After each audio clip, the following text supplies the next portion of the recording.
बिस्मिल्लाहिर्रहमानिर्रहीम। व्यूवर्स, आप देख रहे हैं M2M उर्दू और मैं हूं सदीक साजिद। जमहूर की आवाज़ के साथ आपकी खिदमत में हाजिर हैं। इमरान खान भी अब कानून और आइन के शिकंजे में हैं और अब हर तरफ से जो उनका गिराव किया जा रहा है, क्योंकि बहुत मौजे कर ली उन्होंने, बहुत उन्होंने इस्तिस्ना ले लिए, लेकिन अब ज़ाहिर है कभी एहतसाब अदालत, कभी नैब में पेशी, कभी इंसदाद दहशत गर्दी, कभी इस्लामाबाद हाई कोर्ट। वो क्या करते हैं कि अपने दौर में जो करते रहे अब उनको भरना पड़ रहा है।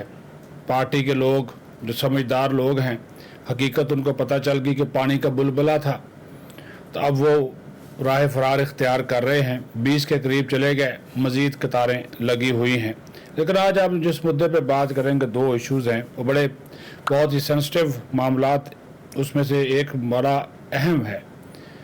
वो इस वजह से कि रात फैसल वावडा ने एक निजी टीवी में ये इंकशाफ किया कि इमरान खान के जो हामी थे, कोई 11 के करीब लोग, वो ISI का जो हेडक्वार्टर था उस पर वो हमला का मंसूबा बना रहे थे 8 और 9 मई को, पिछले साल जब इनकी हुकूमत अप्रैल में ख़त्म हुई।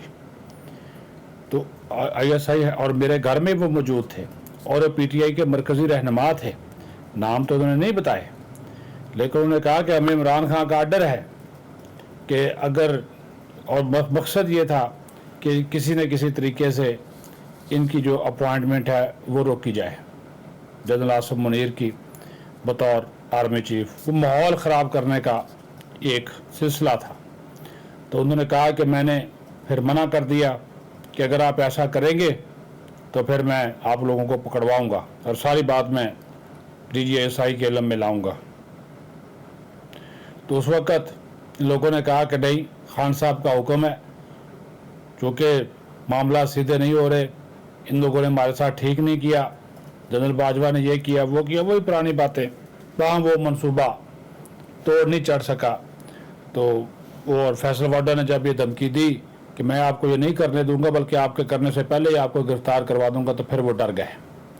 यहाँ तक ये शख्स गया, जहाँ तक ये शख्स गया जिसका नाम इमरान खान है, कि अभी जो फिर कुछ हो रहा है, जो कुछ हुआ 9, 10, 11 मई को, इसका मतलब है कि ये इनके जो अज़ाइम हैं वो पहले से थे।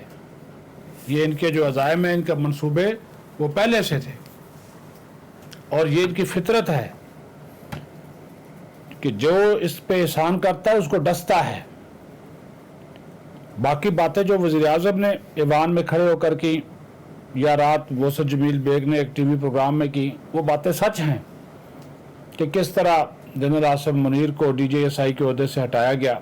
वो हकीकत है, क्योंकि उसके वो यानी शाहिद हैं। और उसमें सबसे बड़ी बात मैं आपको बताऊं कि जनरल आसिम मुनीर साहब को उनके दफ्तर से उनका सामान भी नहीं उठाने दिया गया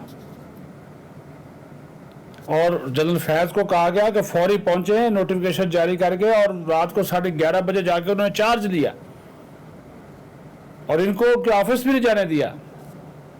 ये हालत थी इस शख्स की, और बाजवा को ब्लैकमेल करके ये सारा कुछ किया, क्योंकि उसने पकड़ लिया था बुशरा पीरनी को, उसके करप्शन के सबूत दिखा दिए थे। ये इस बात की तस्दीक भी फैसल वावडा ने कर दी।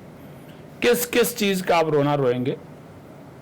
ये वो मुतकब्बिर और मुंतकिम मिजाज शख्स था कि उसने कहा जी जुर्रत कैसे हुई कि DGSI मेरी बेगम की करप्शन के सबूत मेरे सामने रखे, हालांकि उन्होंने अपनी प्रोफेशनल ड्यूटी अदा की,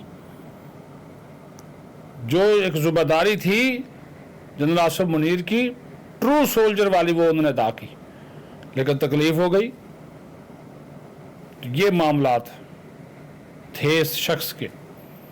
तो फिर फैसल वावडा की बात को देखें, वोसत बेग की बात को देखें, वज़ीर आज़म की बात को देखें, तो हमें ये सारी हकीकत नजर आती है कि जो कुछ 9 मई के हुआ उसमें ये मुलव्वस है इसके सारे लोग। जितना मर्जी कहता फिर कहता रद्द अमल आएगा, रद्द अमल आएगा, मुल्क जला दो, फौजी तरसीबात तबाह कर दो।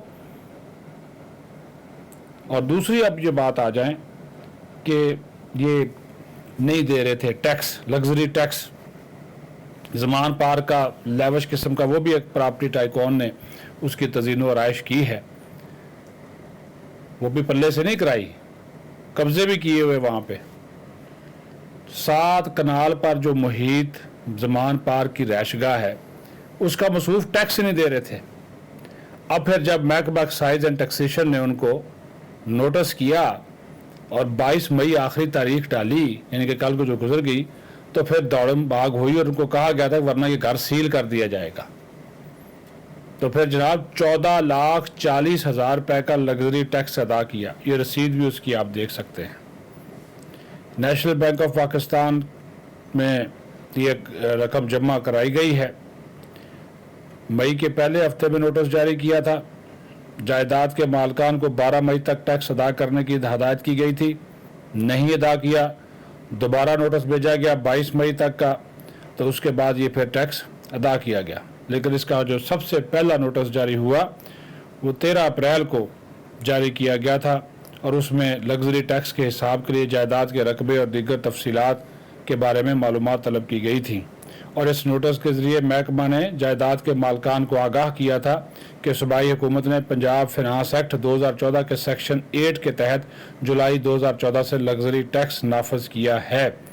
और चूँकि ये रिपोर्ट के मुख्तसर जो ख़त था इमरान खान की वालदा शौकत खानम के नाम था, इब्तदाई नोटिस का मकसद लग्जरी हाउस टैक्स का अंदाज़ा लगाने और लागू करने से पहले रहायशगाह की मौजूदा हैसियत के बारे में मालूमात इकट्ठा करना था। महकमा का कहना है कि 1970 में प्लाट पर तमीर होने वाला पुराना घर 2018 में गिरा दिया गया था और नए घर की तमीर 2020 में मुकम्मल हुई। ये देखिए, ये मैं आपको बता रहा था ना, ये एक प्रॉपर्टी टाइप कौन ने किया, ये वही वाला बात जो कि लग्जरी हाउस के जुमरे में आता है। 2 कनाल या इससे जायद इससे ऊपर का जो मकान है जिसका रकबा 6,000 फुट से ज़्यादा हो और जिसकी तामीर 1 जनवरी 2001 से 30 जून 2022 के दरमियान मुकम्मल हो, इस पर अतराफ की आबादी के लिहाज से 1 से 2 लाख रुपए फी कनाल टैक्स लगेगा। इस तरह 8 कनाल या इससे ऊपर का घर जिसका रकबा 12,000 मुरबा फीट से ज़्यादा हो, उसी मुद्दत के दौरान तक तामीर किया गया तो 2 से 3 लाख टैक्स लगेगा। और उसी वजह से जब हिसाब किताब लगाया गया तो 14,40,000 रुपये का टैक्स जो था वो इमरान खान के ज़िम्मे वाजिबुल अदा था और आखिरकार उन्होंने फिर इस 22 मई को अदा किया, वरना ये घर जो था ये सील हो जाता और इसको जब पैसे इसकी वसूली जब तक वो पैसे जमा ना कराते तो उस वक्त तक इसकी वसूली नहीं होनी थी। तो ये 2 खबरें थी आपके साथ शेयर करनी थी। अपना ख्याल रखें, बहुत शुक्रिया।